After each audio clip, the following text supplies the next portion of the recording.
সালামু আলাইকুম, দেখতে পাচ্ছেন গাইস, এই যে এখানে ফার্স্ট ফ্লাশের লাইন এবং ট্যাঙ্কি কাজ করা হচ্ছে।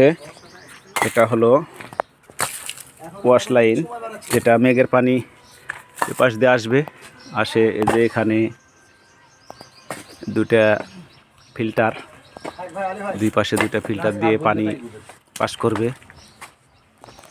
এটাই আমাদের ইঞ্জিনিয়ার সাহেব, পাশা দেখাচ্ছে, আগা দেখাচ্ছে না,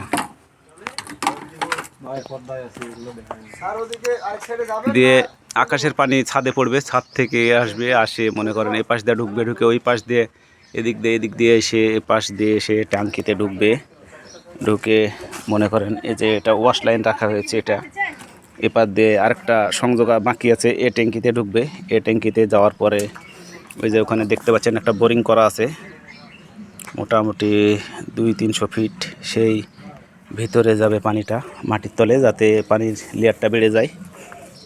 দেখতে পাচ্ছেন এখানে ট্যাঙ্কি সেট করা আছে যাতে জনগণ পানি খায়।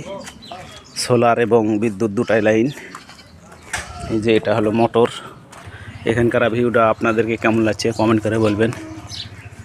ধন্যবাদ সবাইকে। সব কিছু ফিটিং হয়নি, পরবর্তী ভিডিও দেবো। ধন্যবাদ সবাইকে।